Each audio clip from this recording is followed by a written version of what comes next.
First story is titled, Am I the a-hole for saying I don't care about making things better? I, 16 female, live with my dad and his family. My mom died last year. I was raised mostly by her for 10 years because when I was 5, she and my dad broke up and he moved across country to be with his now wife. I only know this because it's pretty coincidental that he left the state and moved in with her very fast, considering the move happened mere weeks after he moved out of mine and my mom's. Maybe I'm wrong, but I was never dumb. It's clear he left to be with his current wife. I saw him for 3 weeks in the summer and every other spring break until I moved in after my mom died. I've got to be honest, I didn't want to move. I wanted to move in with my grandparents who still live in my home state. But my dad insisted I needed to live with family, so now I live with him and his wife, plus her 2 kids and their 3 kids together. My stepsister is the same age as me, and she's upset I don't call her my sister, because she always called me her sister, and she fights me on it, which my dad gets involved in. He has tried to get me to accept the family more now than ever. I have told him I am not interested, and I just want to go home. Because I didn't adjust in the last 11 months, he wants us to do family therapy. I have told him I'm just not interested. He said it's not fair to push everyone away. I told him he was the one who left when I was 5 and that none of them were exactly my family because they were mostly strangers up until I moved in, and honestly, my dad has been mostly a stranger. I stayed with him so little and had such little communication with him. I don't care about having a better relationship. I would rather be home with the family I know who were willing and able to take me. I would still have many friends around me too.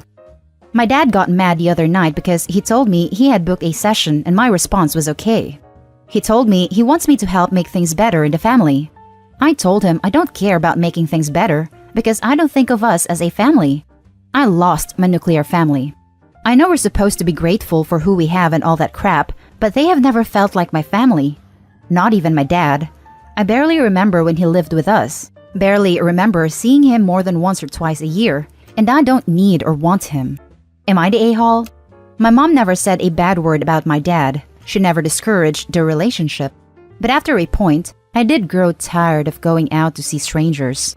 I had no real relationship with my dad. And to put it into perspective, I asked him to move back home, closer to me basically, when I was maybe 8, and he told me he couldn't leave his family. So, no, I don't care about having a relationship with him. I want out. I am willing to do whatever to get out. But we will never be a family. More added info and a kinda update. It's late, so I'm not replying to everyone. Plus, there is a lot of you, and I do appreciate that. Like a lot. I asked my dad about individual therapy like many of you suggested, and he said no. He said it would not help if he and the others weren't involved, so there's that. I also never went along with living here, but I was given no choice. My grandparents tried, and I know they spoke to the woman/social worker who told me I needed to live with him because he is my father and my parent, blah blah blah. I made it very clear I did not want to live with him, but that held no weight with the decision. Now for the top comments. No a-holes here. You're just a kid who's been dealt a crap hand. I don't blame you for being angry and not wanting to put in the work to make this family function. I don't blame your dad for wanting to make it work either. He may have made some really big mistakes, but it sounds very much like he loves you. Go to therapy, if only because you're a teenage girl and that crap is hard enough on its own. I know, I used to be one. I would ask for individual therapy for a bit before family therapy becomes a thing though. It would give you a moment to work through some of your crap before you've got to work through the family stuff. No dude, he could have tried to make it better before her mom died, but he only visited her so often. He's only trying now that she's dead. I doubt his reasons for doing so are as noble as you make them out to be. Family therapy still might be a good call, though. It might take a therapist to listen to how OP is feeling and convince her father that what he's trying to push on her isn't actually what she needs right now. Not the a-hole. I'm so sad for you that you weren't allowed to move in with your grandparents. I mean, your mom died, and then your dad made you move across the country to stay with people you only know from spending a few weeks with them every year. Far from friends and other family that lived closer to where you lived with your mom. Maybe use the therapy session to talk about how upset you are because you were forced to move away from your remaining family and had to change schools, and everybody in your father's family appeared to think you should have adjusted by now. I feel the same. I know and love my grandparents. They are people I have spent time with all the time since I was a baby. I grew up seeing them every single week, except for weeks I was with my dad. And now I'm with a man I haven't really known since I was 5, who has a whole bunch of family I don't really know, and they expect me to love them and want them in my life when I would gladly never see them again and be with my real family. Maybe I was thinking I would just sit there quietly and let everyone else talk, but that might get the point across more. Thank you. I'm so sorry you have to deal with this at all. You have been catapulted to a whole new world that you feel like you don't belong. It basically is. The thing is, maybe if I had seen them more before, I would feel some sort of attachment, but I could never see them again and it wouldn't hurt and I wouldn't miss them, not even my dad. It was a chore the last 2 years when my mom was alive to visit him. Not the a-hole. Your dad and his family need to realize that real life is not the Brady Bunch. Maybe therapy will help him see that what he's doing isn't really helping you. It's understandable that you don't think of these strangers as an immediate happy family. Maybe, if he's open to letting you go back to your grandparents, you agree to travel more often to see him and spend time with him. Otherwise, he risks you cutting him off completely the minute you turn 18, and that would be sad. He obviously loves you if he's willing to go to therapy to fix this. I would agree to that, to get home, to get back to my family. I just want to go home. If he keeps me here, once I do more home, he can forget about ever seeing me again. I know that sounds childish and immature, but I don't feel enough closeness that I would want to keep a relationship after everything he has done, regardless of him loving me.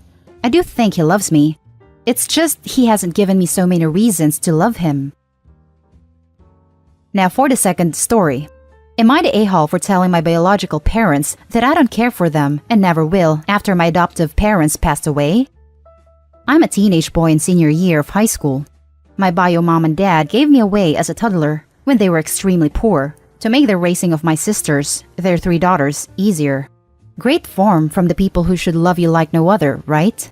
I lived with my lovely adoptive parents, an elderly couple, from ages 6 to 16, until they died weeks apart from each other. After my adoptive mom and dad both passed away, I had to go back to the same kids' shelter for a few months. The shelter had already been in contact with my bio parents about potentially taking me back, but there were conditions. We had to simulate living together for a few weeks.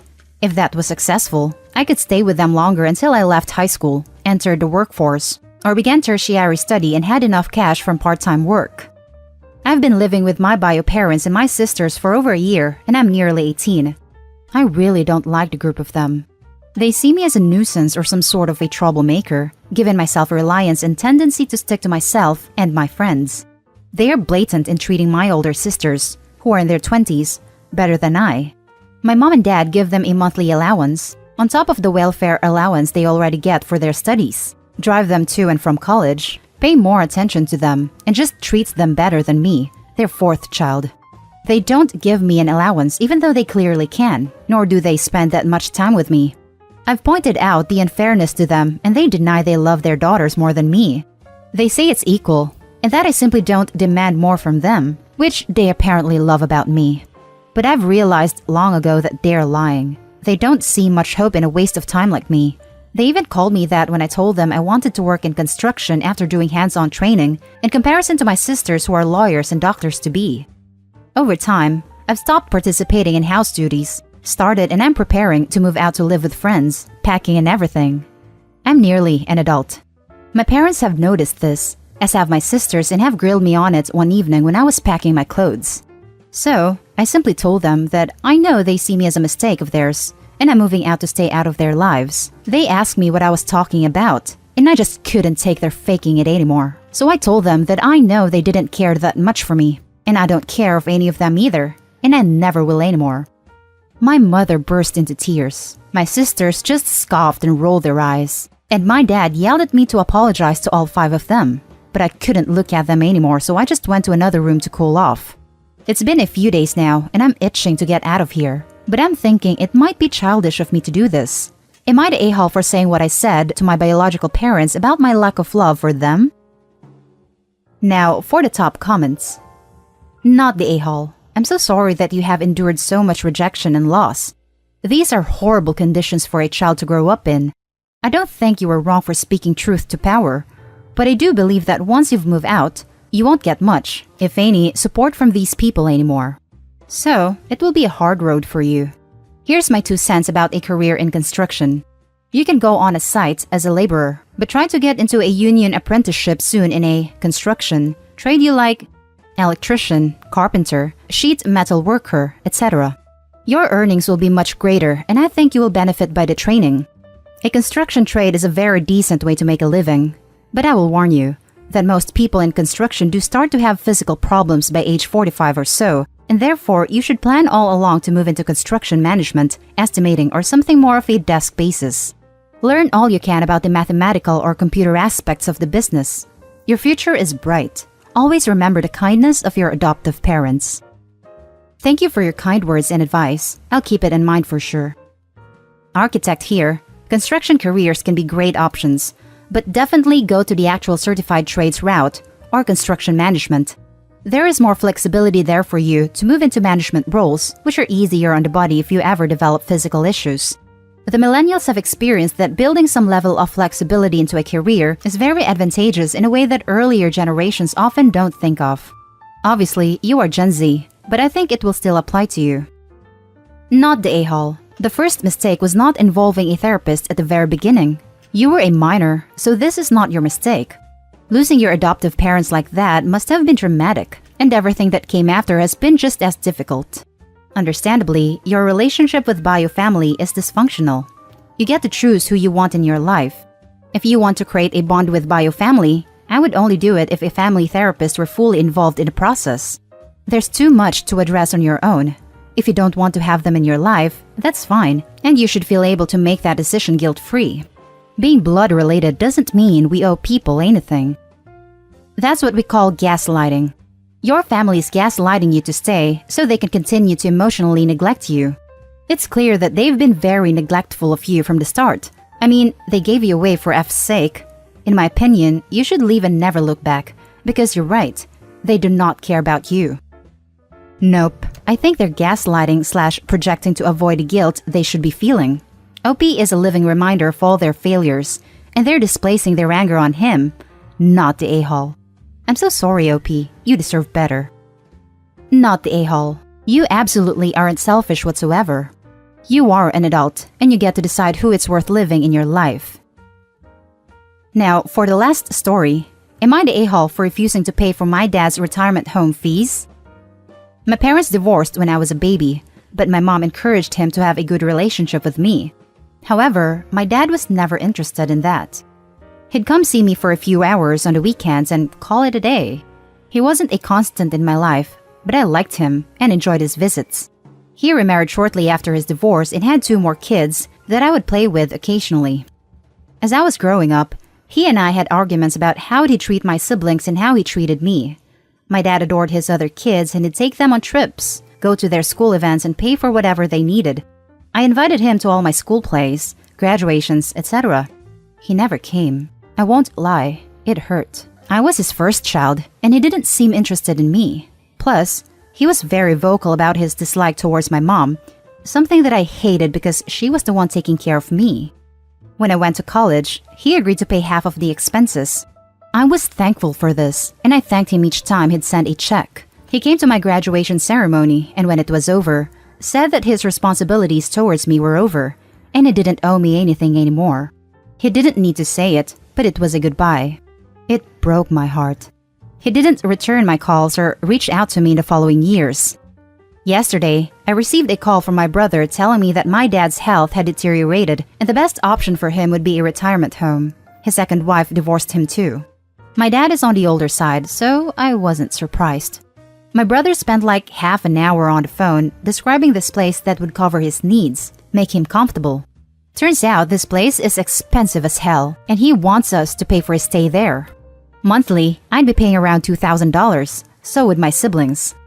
I told him I couldn't afford to pay that amount monthly, much less during a pandemic. He didn't take it well, and shortly after, I received a call from my sis demanding an explanation. I told her that I didn't make enough money to support myself and pay my share for his stay in the home, to which she said that I was ridiculous, because I wasn't married nor had any kids. So basically, where was all my money going then? I told them that we could look into other retirement homes or hire a nurse. But apparently, I'm being cruel and ungrateful because our dad deserves the best care he can get, and the home is convenient for all of us. Close enough to our own houses so we can visit him or be there in case of an emergency. I told them that if they were not going to make an effort and look into other options, then I wouldn't either, and I wouldn't pay my share. Before I hung up, my sister told me she'd sue me for negligence. Like, WTF? I don't know how to feel about all of this. He did pay for half of my college tuition, but he was a detached parent who made it very clear that I was more of an economic burden than a child he loved. Am I being ungrateful? Should I suck it up and pay? Am I the a-hole? Now for the top comments. Not the a-hole. Why would your step-siblings expect you to pay an equal share for his care when you did not receive an equal share of his love and attention growing up? They don't seem particularly bothered by your exclusion either, so they can figure it out themselves. Not the a-hole. 1. Either your sister won't sue or won't be successful. 2. You had no obligations to explain why you wouldn't pay. Remember that the next time that you are speaking with siblings. The less that you say, the better. 3. Your dad made a concrete decision to end his financial support of you. Time for you to return the favor. Again, you need not explain your reasoning on this point to anyone at any time. And 4. Siblings picked the home, which means that they picked the price. The price is their responsibility. If you pay any amount, expect aggressive communications as to why you aren't paying more. No good can come of it, and it will likely lead a lot of grief for you. Thank you. I'm worried about the lawsuit. Is it possible for her to actually sue me? Is there any leg ground to it? I can't see what she'd sue you for. You've done nothing illegal in saying you won't pay your share, unless there's some legal agreement you haven't mentioned. Don't waste your money on a lawyer unless you receive papers. Do not give your siblings or the retirement home a single solitary cent. Did your father own a house, a car, have social security or some kind of retirement, 401k, IRA? Who has power of attorney? Who makes medical decisions? Who controls your father's money? Your half-siblings chose a place that cost way more than $6,000 a month, since I assume your father himself is also using his retirement income to pay. I'm so sorry to be so suspicious and cynical, but I'd like to see a copy of your father's will and know who he's named as executor. I'd also like to know if he's named one of your half-siblings as the payable on death on his bank accounts. I'd also like to see an accounting of where his money is presently being spent.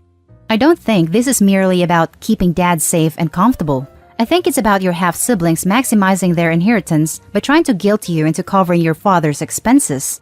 You owe nobody anything. Not the a-hole. Don't give them a cent. I never thought of all that. My dad isn't rich by any extent. So I'm guessing that if he is paying something, it's the bare minimum. I'm pretty sure I'm not included in his will, and I have no idea who's responsible for his money. Probably my sister. She's his second child. Now that I think about it, he did get hit economically when he divorced his second wife, and maybe that's why they're reaching out to me for money. And that's the end of this video, folks. As always, leave a comment and hit like and subscribe. And if you want more of this content, turn your notification on to get updated on the latest videos. And I'll catch you in the next one. Stay safe.